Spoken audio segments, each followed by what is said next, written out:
What's up, you guys? What's up, you guys? What's up, you guys? Welcome to another episode of the Ask Alex Show. And I'm so What up, excited neckbeards? to do this show because, as you can see, the trio is all here. It's not me and Jeremy or just me. It's me, Jeremy, and Ian Elliott Carter from Ian Elliott Carter. It's not the controversy anymore. How are you guys doing today, man? Oh man, I'm blessed. I'm happy. I'm glad to be back in this sphere. Hopefully, this will promote me to do more on my channel. It's been a while, and I've missed it, and I can't wait to talk about the nerdy shit that's been going on this week. Your energy is different, my brother. What happened since the last time we've done this? Oh man, I'm married. Yeah, get off me! Get off me! Get off me, guys! Iris, I said I'm married. Get off me! I'm miserable like these two guys. I'm just kidding. I'm happier. Wow, dude, you will be divorced very soon. I probably will. Joke's on her. She ain't getting much from me. Yo, we have a jam-packed show today, but I'm so glad to have these guys back because every time we do this show, it's just like an amazing synergy. So glad to have Ian with us. So glad to have Jeremy with us. Yeah, man. You know, last week we did something very random. We did something off the top. So I wanted to do one thing off the top that I thought was funny, you know, that I saw in the news literally last night. So, man, RKelly has a way of still putting out music even in jail. I mean, if you guys thought Trapped in the Closet was dope, I can't even imagine what Trapped in a Jail Cell is gonna be like. Apparently, this motherfucker was able to put out a whole album on Spotify and Apple Music, and then according to reports today, that album has come down from those services. I still think you can probably buy it off of Amazon, the one place that you can probably buy it and also listen to some things on YouTube.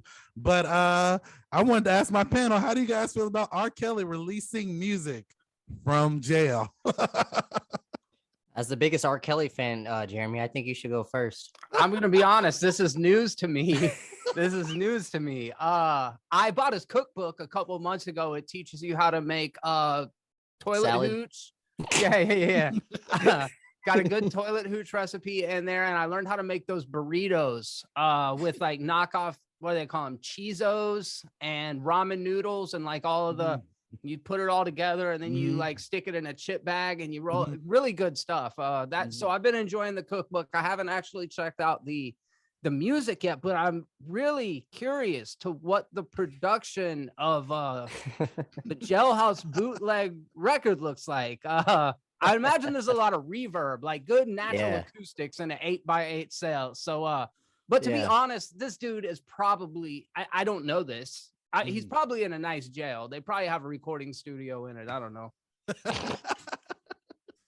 They probably do. Did you hear about this news? And what do you think about RKelly making hits from his? I jail did hear cell? about this. Yeah, and I'm glad you brought it up because I totally forgot about it. I did have a nice laugh about it yesterday. To respond to what Jeremy said about the cookbook, I was thinking about getting it too, but it was in the children's section, so I didn't want it. This is the child's cookbook. But yeah, I saw that. And first and foremost, do not cancel me. But there was a split second that I was like, I kind of want to listen to this. Because regardless of how shitty of a person he is, he's still one of the best artists of all time. Like he has the voice of an angel and a penis of a devil. So as reminding myself, look, I mean, I still might listen to it because, like, you know what? I know he's not raping little girl. He might be getting raped himself right now, but you know, I know he's not doing the evil to people. So maybe on my conscience, I might give it a shot. I know it's called like I did it I confess. What is it called? Something like that. It was like it was like confessions or something like that. Basically, is like I'm guilty, and I'm like, okay, cool. I mean, case dismissed. Anyway, we're probably never gonna see him again. So I might listen to it actually, just because every time I listen to I Wish I Cry, every time I listen to Believe I Can Fly, shed a tear. He's great as a musician, terrible as a person. I'm glad he's locked up. Very surprised he pulled out an album. I don't know how they got a studio in there. A lot of butts got microphones and keyboards and studios pulled out. One key That at a cord time just in the coming out. prison wallet. Anything for $1, I guess. But Oh hell. I can't say Oh good luck my to you or no gosh. good luck to you, but it is what it is. This is 2022. Nothing surprises me anymore. Yo.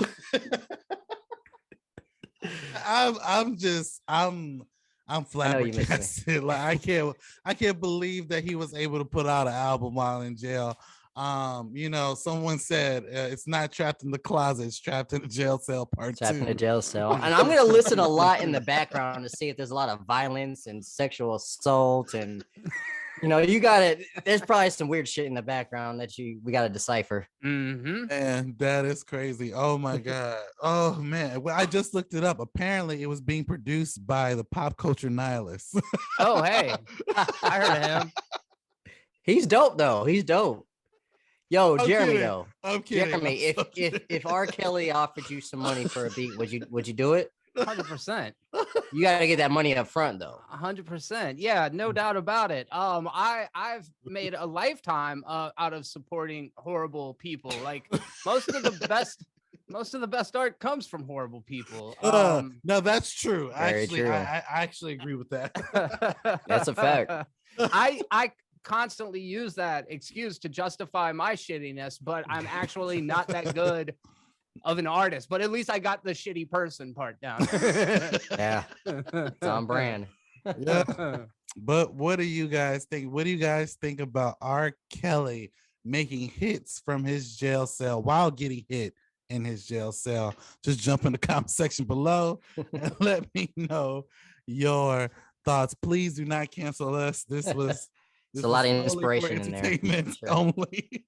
But if you guys want your question or topic on this show, it's very simple, guys. Just send me an email at theaskalexshow@gmail.com. That's theaskalexshow@gmail.com. If you submit your topic or question, more than likely it'll definitely be answered here on the show. And if you can't watch it on YouTube, it is on Spotify. By the way, just a quick shout out to you guys. I have not posted like the last 3 episodes of Ask Alex. I have not posted on Facebook, but I've noticed my viewership just on YouTube has grown substantially. Good. So not just from the clips, but just from the actual episode. So I do appreciate the new subscribers and returning people. That's all that matters. Returning people keep watching the content. So I do appreciate that organic viewership. So I do appreciate that from you guys. Now let's go ahead and jump into the first topic of today. And the first topic comes from a Mr. Evan Banks. I don't want to mispronounce your last name because you have it spelled differently, but Banks, I believe it is. And Mr. Evan writes, hey guys, so it looks like James Gunn and Peter Safran are hitting the big reset button on the DCU. With the cancellations of Wonder Woman 3, is it possible to say that Henry Cavill and every character in the DCEU will be recast? What do you think about this news? And how do you think it will affect the progress of the DCEU going forward? Well, thank you for your question, Mr. Evan. So if you guys don't know, literally over the last couple days, a report came out into Hollywood Reporter. It was actually an exclusive report that they are going, James Gunn and Peter Safran, the new heads of the DCU, are going to hit the big reset button on the whole cinematic universe. Apparently, it was also called that they canceled Wonder Woman 3. I was actually kind of looking forward to Wonder Woman 3 to an extent because I wanted to see Patty Jenkins come back from that mess up of Wonder Woman 84. But if it doesn't fit their cinematic universe, I can understand why they canceled it. But it causes a lot of questions when this report went out. Now, before I give you my thoughts, James Gunn did tweet and said that some of the things in that report were true. Some of the things in that report were not true. And some of the things in that report, they haven't decided to be true yet. So they're still negotiating what they're going to do with the DCEU. And also apparently they're going to turn in their 10-year plan to David Zaslav next week. Now, my thoughts are, I think what they're doing, this is just my hypothetical thought. I don't have any insider information. But after Black Adam, I think there's Flash, and then after Flash, there's Aquaman. Aquaman is like that last film of the whole old regime of Warner Brothers. They're gonna let Shazam as well, right? Oh yeah, and Shazam. I forgot about Shazam. Shazam as well. So they're gonna let those films come out first, and I think Flash is going to be the film to reset everything, or they could just put out a press release and say, "Listen, Aquaman or Flash, whichever one, is going to be the last film in our old regime of DC movies. We are going to start afresh with a new version of the DCEU." Now, this does cause into question, well, is Henry Cavill coming back as Superman? Well, we knew he was coming back for Black Adam. Who's to say he's coming back for a future project? I remember saying on camera when we talked about it, him potentially coming to Comic-Con, I said, I think it would be cool for him to come back, but I really don't care now that the fact that we haven't seen him in years. And then when we saw him in Black Adam, he said one sentence and it was okay for the most. It was good to see him, but it wasn't like, oh, I can't wait for Superman 2, you know? For me personally, I would want them to reset the whole DCEU because none of their movies chronologically make any sense. Like, where does Black Adam take place in all of this?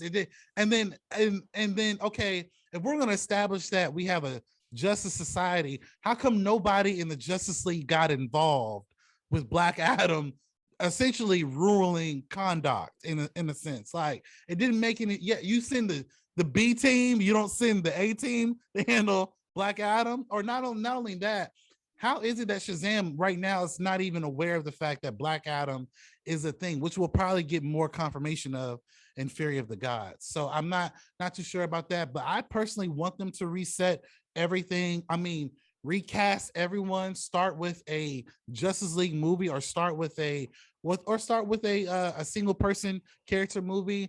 I never saw any merit in making a Blue Beetle movie because, one, Blue Beetle's a Teen Titan. He never joined the Justice League unless you're talking about the older versions of Blue Beetle, not this newer version. So a lot of their movies ultimately don't necessarily make sense chronologically. I know that the Batman with Matt Reeves is still on course, and the Joker movie, the next movie, is still on course as well. So those are the only two things I know that are going to be consistent as far as the DCU is concerned. Nothing in that seems to be consistent enough for me to be like, let's keep going the way it's going. I would rather than reset. So Ian's with us today. Ian actually has a comic book coming out called Reset. So I just wanted to know, Mr. Ian, how do you feel about them resetting the whole DCEU, or do you think they're going to reset the whole DCEU after this press release came out? When it comes to transitions, that one wasn't bad. I appreciate that. Oh man, I have a lot to say about this. First and foremost, everything you said is 100% right. The DCEU makes no goddamn sense. And from the beginning, I was rooting for them. Seriously, I remember when it was announced Batman vs Superman was coming out, I was like, yo, that's gonna be the best comic book movie of all time. Because like that's one project that I've been waiting for my whole life. Like I would play with those with my toys. And I'd watch the cartoon. Boy, did they fuck that up. That might be one of the worst superhero movies of all time.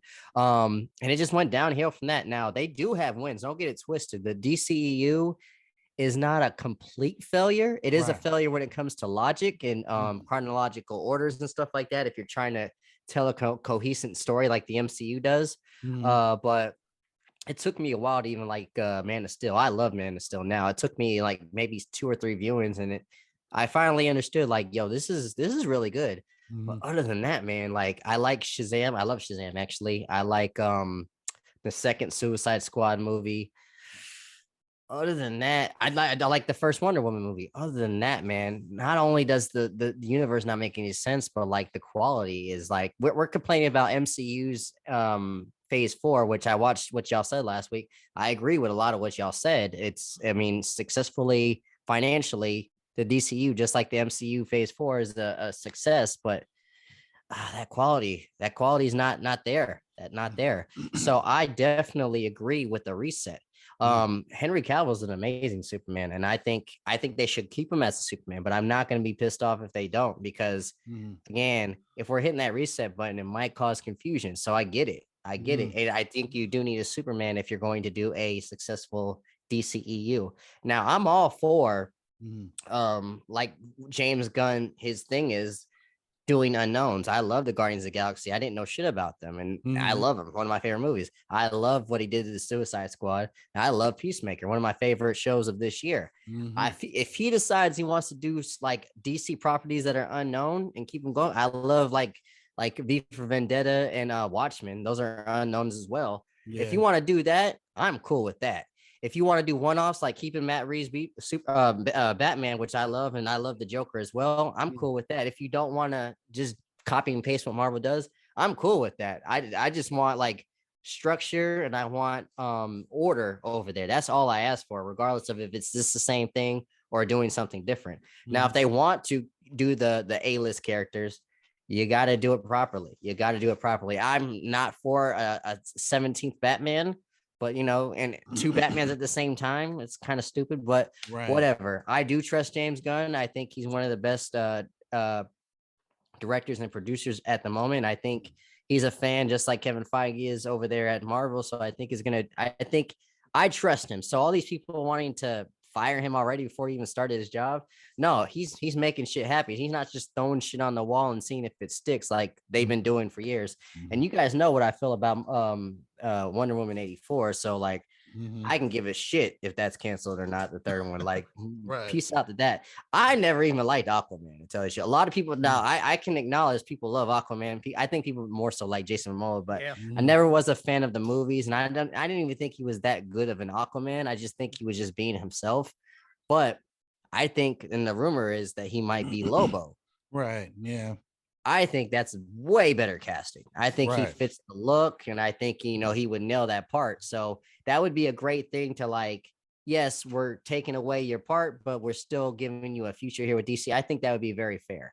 But anyways, I do have a lot of optimism and faith in the DCEU, and I pray for the best, because as much as I had criticism of it, I'm still a fan. Yeah, me too. And like to Ian's point, what Patty Jenkins did with Wonder Woman 84, it was trash. And I want to point out, because someone did tell me, well, she did a good job with the first movie. I want to point out that first movie she did not write. She just directed.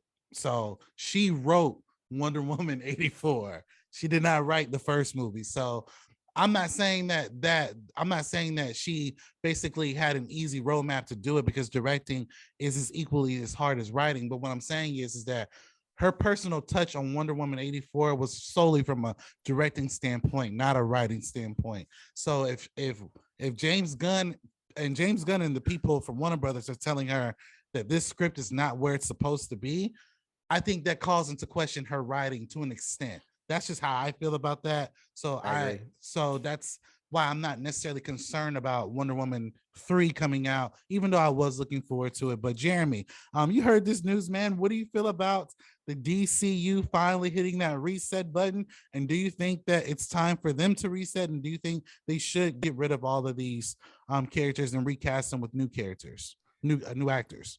It's so good to know, as YouTubers, that we can put aside our ideological differences. We can put aside our race, our religion, and all that, and just come together as men and shit on Patty Jenkins. You know what I'm saying? Patty, I am not shitting on you. I'm not either. I love Wonder Woman. That's why I hate Wonder Woman 84 so much, because the first one was so good. That's why I'm so pissed off about it. A lot of people don't like Wonder Woman 84. Ian likes it less. You know what I mean? I don't think. Very true. I don't think I've ever met anybody, and I think it sucks personally. I don't think I've ever met anybody who thinks Wonder Woman 84 is worse than Ian, and I love him for it. Yeah, I don't know, man. I don't know. First of all, a lot of this is we're living in the realm of speculation, like James Gunn said. A lot of this stuff they haven't even decided on yet. Humberto Gonzalez, who was the creator of Heroic Hollywood, who's big in the film gossip space, he published an article that basically said Patty Jenkins went to the current executives of Warner Brothers, turned in a script. They looked at it. They said they didn't like it, and asked her to basically revise it. Hey, we don't really like this version of the script or this take where you're going in the direction with the character. She said, basically, y'all don't know what you're talking about, stormed out of the office and forwarded these executives the definition of what a character arc is. And that's wild. That's what they said. I don't know if that's true. I mean, I read that report, but I'm hoping that's not true. But go ahead. Hey, rumor has it Chris Pine was gonna come back from the dead again. Fucking hate Wonder Woman 84. Go ahead. Man, they scripts get rewritten. So this seems like such a wild choice to be like, nah, I know better than everybody. I'm not even gonna give a second pass at this. So I don't know what the real situation is specifically with Wonder Woman, but I do know that's the only concrete news that we have that's come out of Warner Brothers DC is that Wonder Woman 3 in the iteration that it was turned in was not accepted by the studio. So it does lead to a lot of speculation because this is like part 34 of Warner Brothers hits the fucking reset button on their cinematic universe. Yeah, that's we true. do this every week. I feel like every week they got some new person in there that's gonna course correct and change the direction of and it's wild, bro. And that's what leads to that inconsistency that we're talking about, where there's no cohesion from movie to movie. It's all been said a bunch of times. So I agree with everything y'all are saying. I don't know that the hard reset is the direction that I would go, while acknowledging that does lend itself to confusing the hell out of audiences, because Zack Snyder made some bad movies. I don't think there's any question about that on this panel. I know some people love what Zack Snyder did, but what he did do that I think people need to give him credit for is for casting people that audiences like. People like Gal Gadot, people like Henry Cavill, people liked Ben Affleck. I wasn't one of those people, but people like Ben Affleck. I love Ben Affleck. I think the only one I didn't like was probably Ezra Miller. I think that was the only one I was like, I don't know. I mean, 100%. to an extent, I liked Ben Affleck and Ezra Miller's camaraderie. Like before the craziness, I did like him as a nerdy Flash, but okay, yeah. You know, I ran like an autistic guy. I don't understand. Now that part I did not like. He's the Flash. You're supposed to run like this, big head. Oh boy. Oh boy. So I don't know. I feel like maybe keeping the cast members, because you're kind of leaving money on the table. Like Aquaman, massive hit, not a great movie. You got the critical reception, you've got the audience reception, and then you've got the box office. And then you've also got artistic integrity. So there's these certain markers that you've got to be considering when you're moving forward with the cinematic universe. And the question is like, do you listen to the fans? Do you listen to the critics? Do you just follow the box office dollars? Or do you say, fuck it all, I'm going for artistic integrity? And that's not the name of big budget Hollywood movie making. So I know it's not going to be one of these things or the other, but I feel that what James Gunn looks to be doing from where I'm standing is listening too much. I don't even want to say listening too much. It feels like he's being guided by critical reception more than he's been being guided by what the fans think and what the box office thinks. And I don't know if that's right or wrong. I just wonder if by hitting a hard reset and being like, hey, you know, that $1 billion movie that everybody went out and saw with Aquaman. Yeah, well, like he's gone now. So I don't know. I got mixed feelings about it. I do think James Gunn is great, but for me, and Ian, you said something that resonated with me when you're like, I don't know if they're going to copy the blueprint of Marvel or not. I would prefer they didn't. I would love to see more Jokers, more Batmans, do an Aquaman movie. I don't think it all has to be overarching, but when they start saying 10-year plans, I think we know the writing's on the wall. Yeah, I agree. Yeah, and I agree with that. I don't think that DC in particular has to copy Marvel. But if you're going to say that these characters are all in the same universe, then what are we building up to?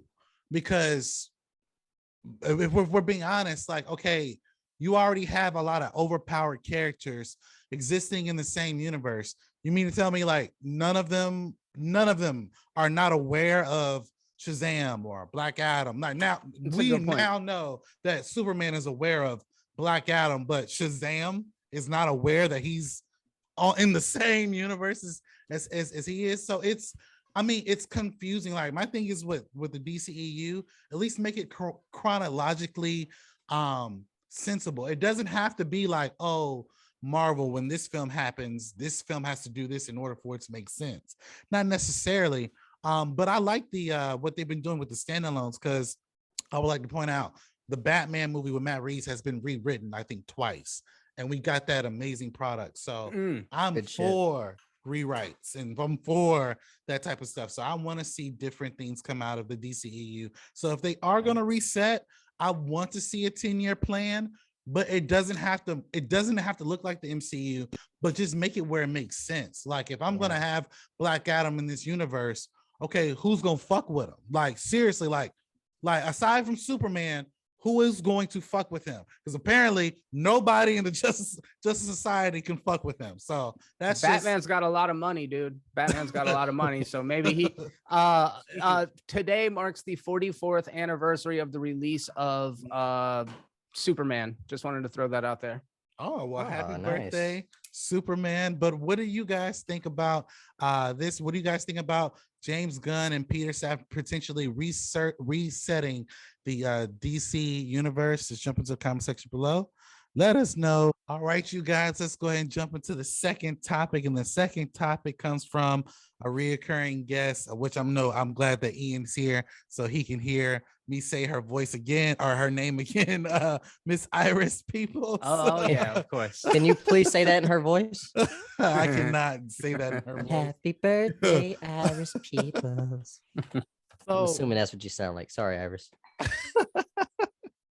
But Miss Iris writes, so recently James Cameron made some comments about his film looks visually better than Thanos. Why do directors have a habit of criticizing comic book movies and all the movies that are I'm sorry, why do directors have a habit of criticizing comic book movies as if those movies aren't cinema? What are you guys' thoughts, and do you think that James Cameron was wrong for making those comments? Well, thank you for your question, Iris. So full disclosure, let me just say this, because I've been critical on Tarantino, Cameron, Scorsese. I've been critical on those directors, even though I watched all of their shit. Like I remember going to film school at UWF in my film class, learning under the films that they would do. So from the writing to the effects to the editing, I am a student of film, so I respect what they have done. That being said, James Cameron did start off in that interview saying, this is not me attacking Marvel or any comic book movie. I'm going to answer the questions directly of how you asked me. So I'm not shitting on, for lack of a better word, I'm not shitting on the MCU. So when he was being asked that question, he didn't have the habit. He wasn't trying to criticize the MCU, even though he has done that in the past. Now, to an extent, I have not seen Avatar 2. I do have a special screening to go see it on Wednesday, so I can't wait to see that. But I have not seen Avatar 2. And if you look at Avengers Infinity War and Avengers Endgame, which came out in 2018, I mean, Thanos looks damn near real. Like we all know that he's fake, obviously, but he looks real enough where he looks tangible, where I can touch him. Like the scars and the facial movements and his hand movements are like a human being. Technology has definitely evolved.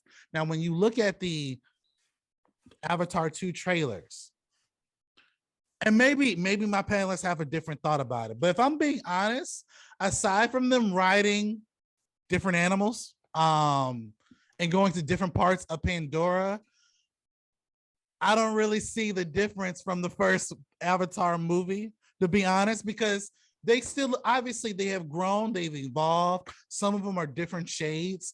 Obviously the tones look different from the movie, and obviously the underwater shots look very clear and very cinematic. But if I'm being honest, if I compare the two just from my computer screen, you can visually see a difference. But to me, as someone who's still even now studying visual effects, I'm trying to figure out what's so groundbreaking about it. Now, again, I have not seen the movie yet. So when I do go see it in IMAX or in Dolby, I'm sure I will have a different opinion about it. All I'm simply saying is that I would say if that whole movie's in Pandora where we see very limited humans, then yes, I would say it has a better visual look than Avengers Infinity War's Thanos' character, right?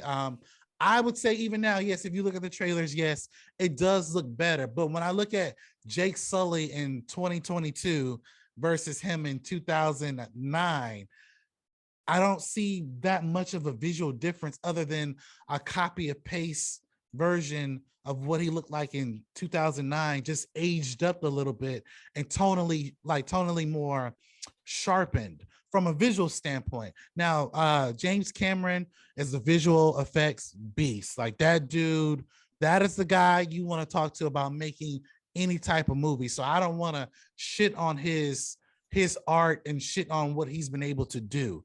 But if I had to compare the two, just for me, I don't really see that much of a difference. But yeah, that's me saying that I haven't seen the movie yet. So Jeremy, you're into visual effects as well, and you're into video editing. What do you think about James Cameron's comments? And do you think that Jake Sully looks different from his original version from 2009? And do you think it looks better than the Avengers Infinity War's Thanos? James Cameron is gonna James Cameron.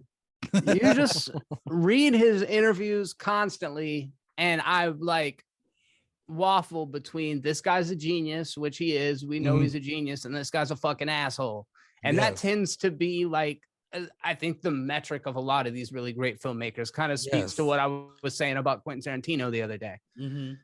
Look, if the question was which CGI characters would I rather have sex with, I think we know the answer.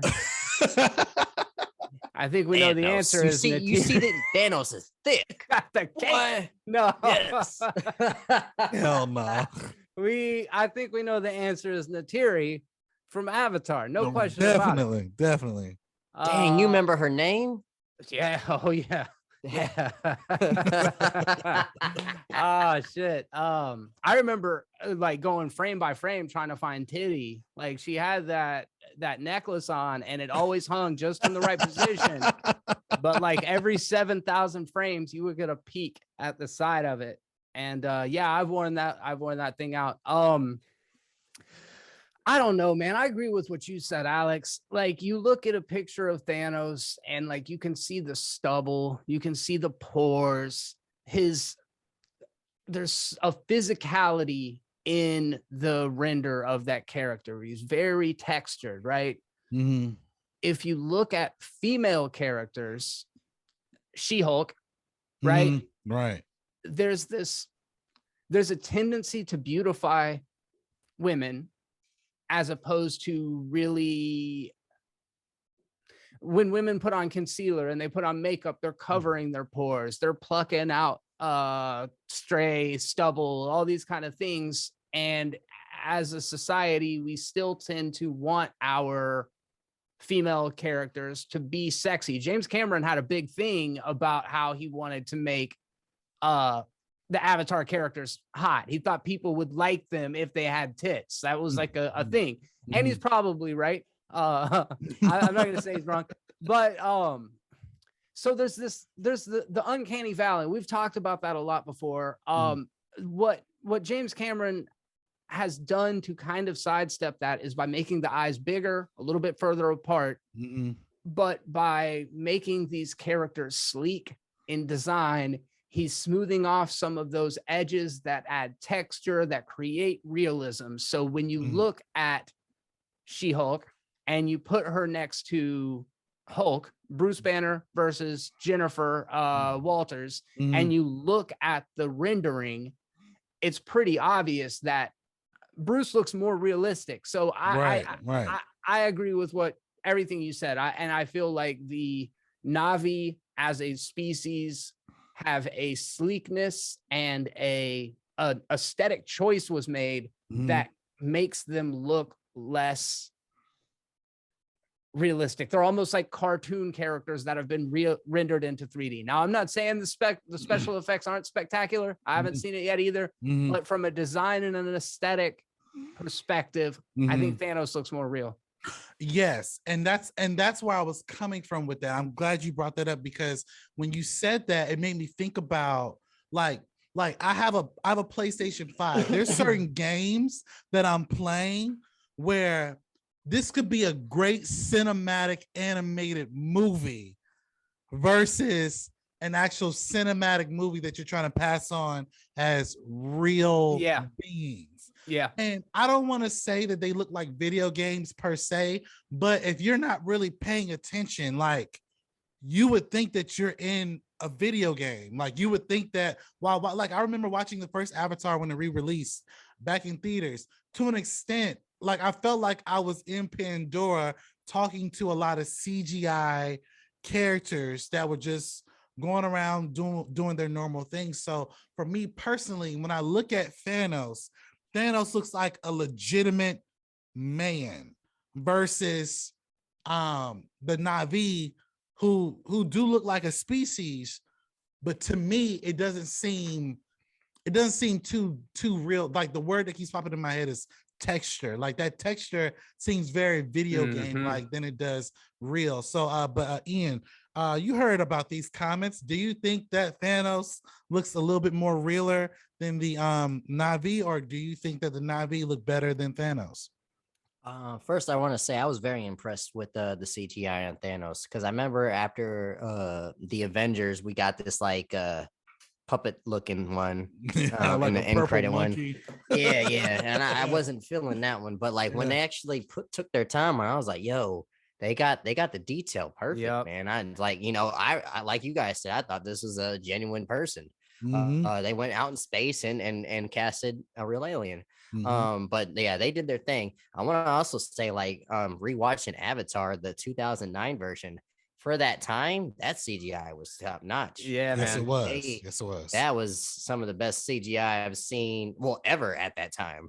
Of course, like, you put it on now, it looks pretty average, but like at that time, holy shit, it blew my mind. It still kind of blows my mind. And like Alex said, I've not seen the movie yet, so I'm going to say what I'm going to do is something different from y'all.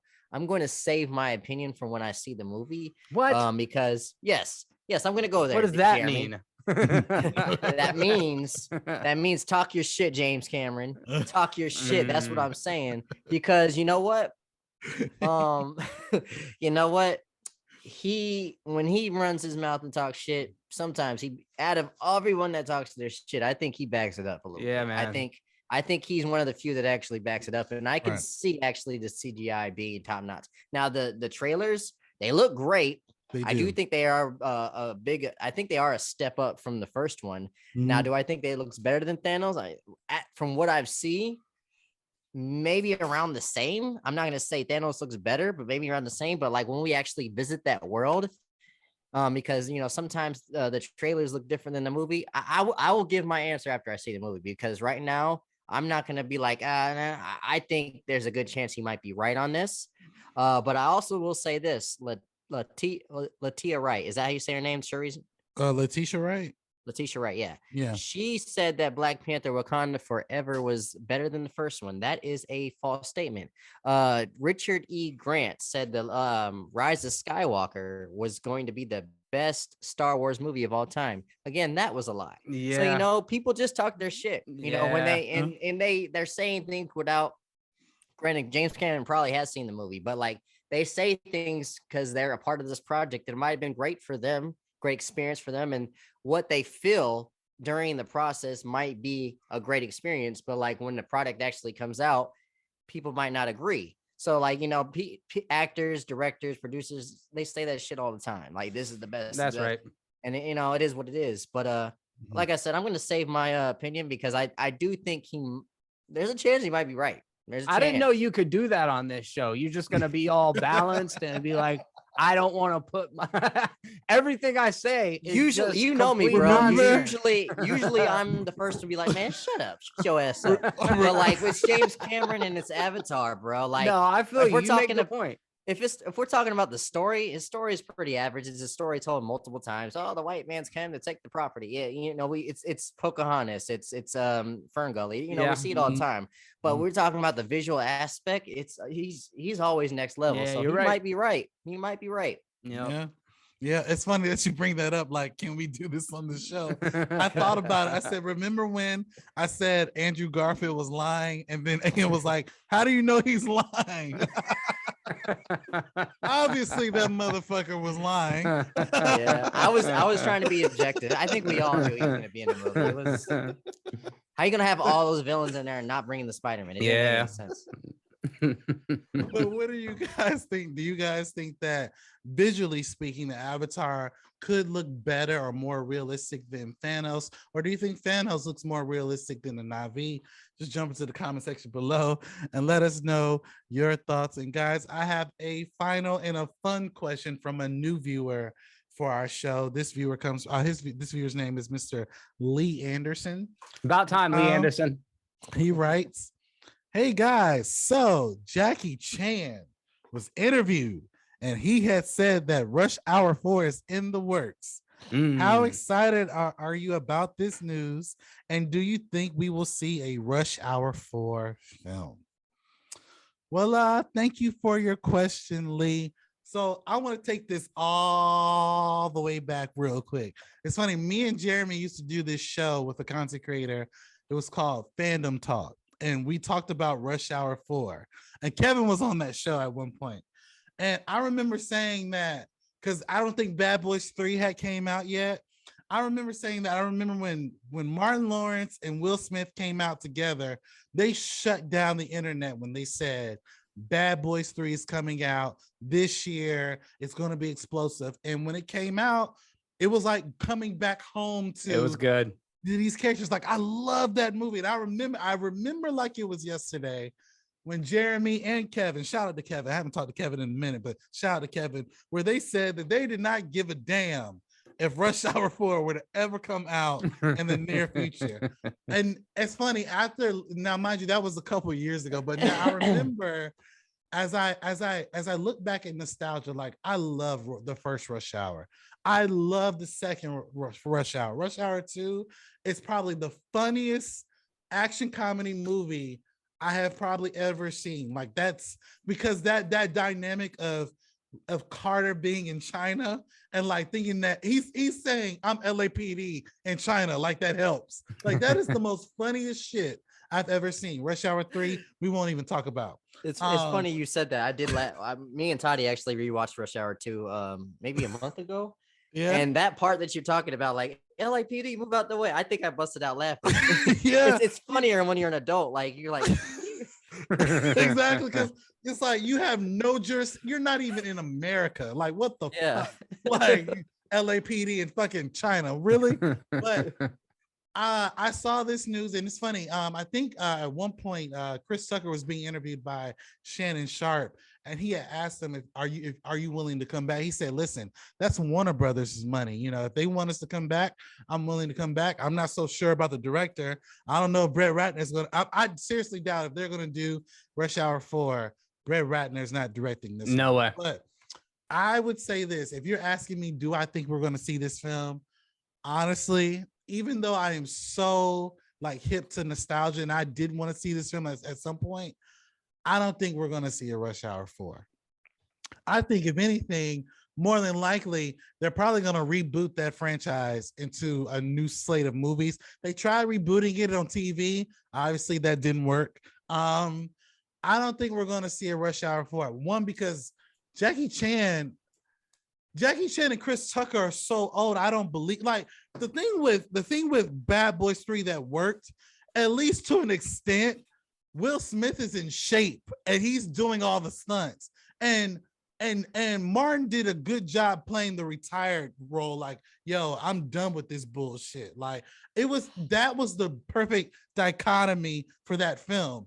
when you have two older people in this movie, I don't even believe Jackie Chan can fight like he used to. So for me, watching him fight at his age now and having this weird dichotomy with Chris Tucker, like, what is it going to look like? I mean, Chris Tucker is not even really doing movies now. He's still doing comedy. So for me personally, I would love to see it to an extent, but I don't think this is going to happen. I think it's a little bit too late. Both of them have gotten a little bit older. I think what they should do, if they do a Rush Hour 4, have Soo Young be a part of the new cast of characters and have like Lee's son and Carter's son lead the charge. I think that would be interesting.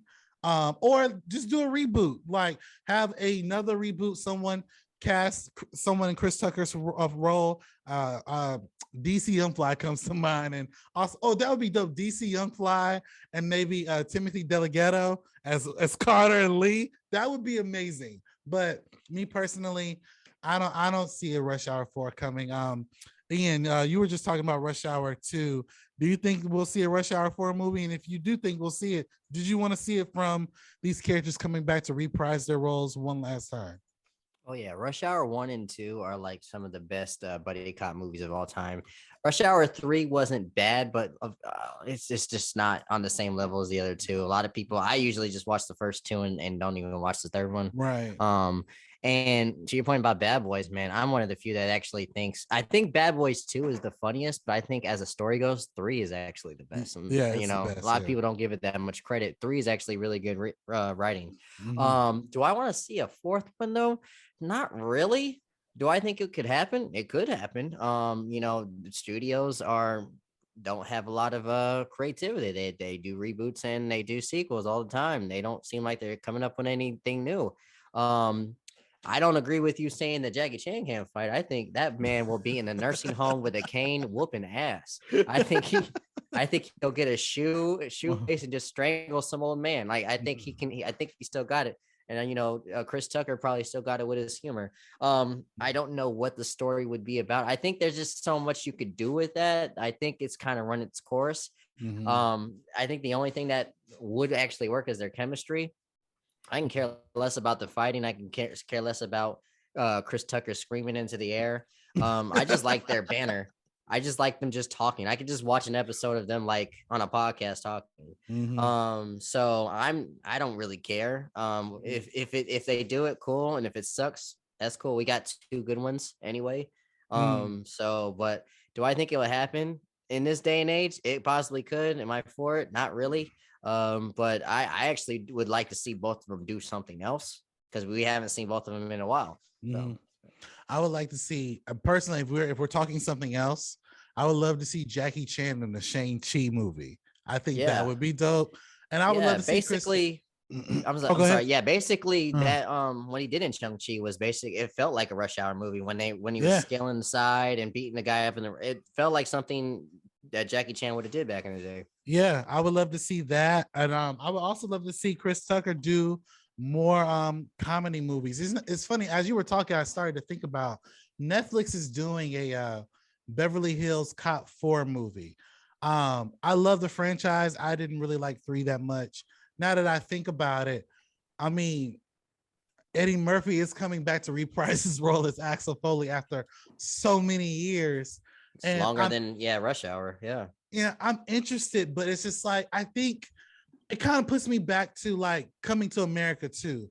I'm interested, but when we got that final product, I'm like, we didn't really need it. That's how I feel. And I feel like that's how Rush Hour 4 is going to be. And unfortunately, I'm hoping that Beverly Hills Cop 4 is not going to be that, but I kind of feel like that's where it's going.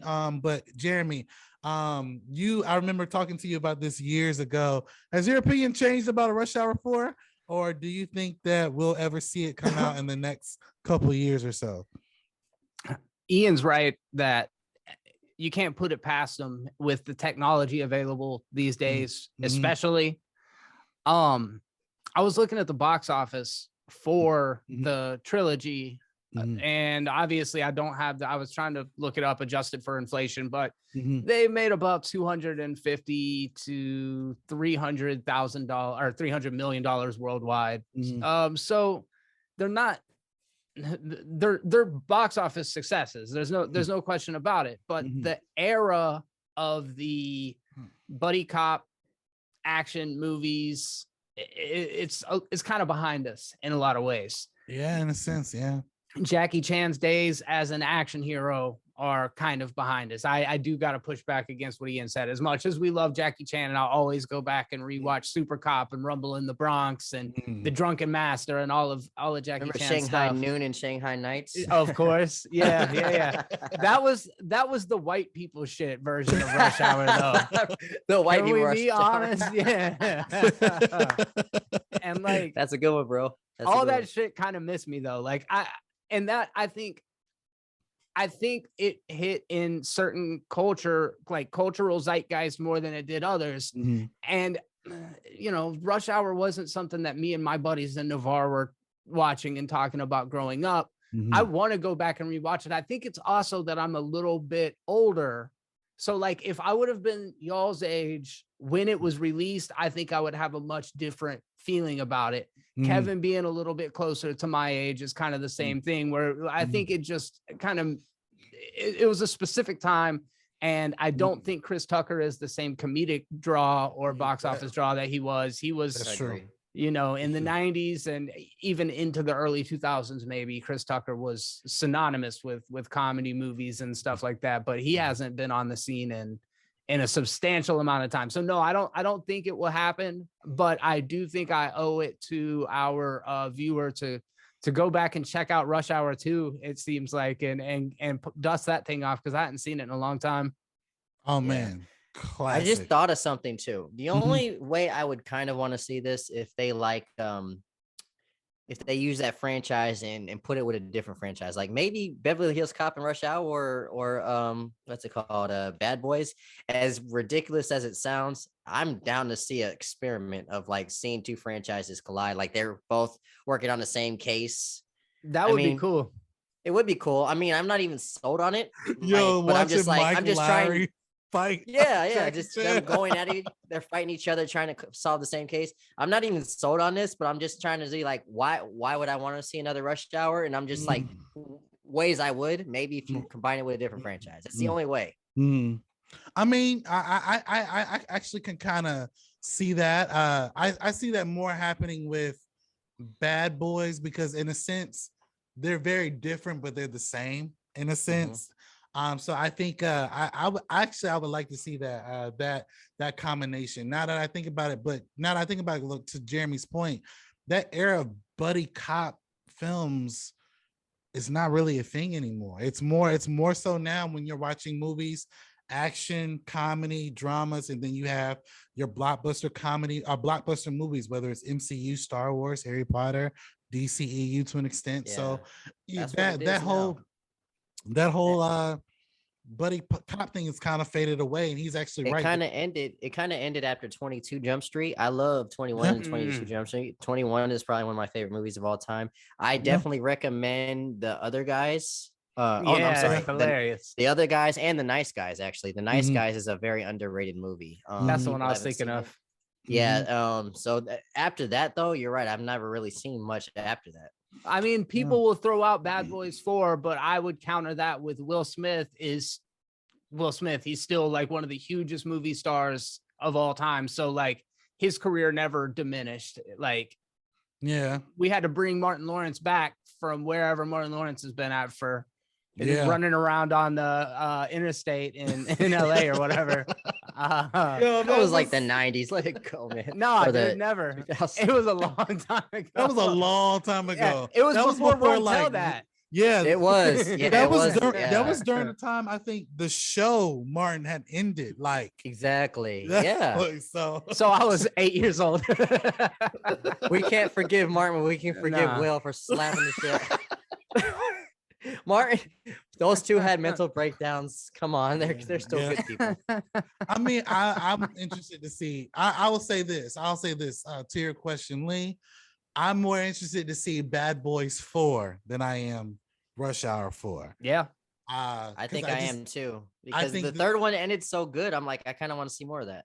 Right. And I mean, and it ended in a way where you can continue that story with the characters that they set up. So I'm more interested to see that. And I think that, Rush Hour, the franchise has kind of run its course to an extent. So that's why I think a hard reboot or just a retelling, if you will, would be a better suited for that particular franchise. But thank you for your question, man. What do you guys think? Do you guys think that Rush Hour 4 should be released, and do you think it's coming out anytime soon? Jump into the comment section below and let me know all your thoughts. And that will do it for today's show, you guys. Thank you guys so much for watching the Ask Alex show. Please like, comment, subscribe to my YouTube channel. Every time we release a video, where you get to see all the different updates. And I appreciate the viewership of every time I'm releasing an episode of Ask Alex. So I do appreciate you guys watching it on my YouTube channel. And where can we find you on YouTube or in social media? And how soon will we see you making videos? Anytime soon. So yeah, you can catch me on YouTube at Ian Elliott Carter. That's my name. Don't wear it out. And of course, Ian Elliott Carter on Instagram. And I am working on some stuff. It's not going to be the typical things like movie news, but I'm trying to do more essays. I'm trying to do stories, and I'm thinking about doing blogging as well because I've had a rough year and I want to get a little bit more personal and get a little therapeutic. Awesome. I'm down. And still bring the funny, Awesome. Yeah, definitely. Good to have you back on the show, man. Yeah. Jeremy, where can we find you on YouTube and social media? Check out the Pop Culture Nihilist on YouTube. Check out Lucid Memory on YouTube. And you can find me anywhere RKelly bootlegs are being sold. I'll be checking those out over the next couple of days. No, I am cutting this shit out. Jeremy got a track on that RKelly album. Thanks for hanging out, y'all. It's always a pleasure. And I seriously, I've been listening to it in the background the entire time we've been recording this fire. Yo, what's the album called? If you've really been listening to it, what's it called? Oh no, it's called I Admit It. I knew it. It was something like that. I admit it. And the third track on it is fire. The third, is he getting all explicit what he actually did? I haven't been listening to the lyrics, but it rides, and he still sounds great. I later brought her in the house with some candy. Oh my God. I would like to say I hate these guys. Wowzers. Yo, he would be doing that during the course of the show. Wow. Okay. But what I want to know, kill 20 years. As many people who've watched this episode, please let me know if you did hear his album. What did you think about it? Oh man, but that would do it for today's show. Thank you guys so much for watching. Please like, comment, subscribe. Thank you guys so much, and you guys have a blessed day.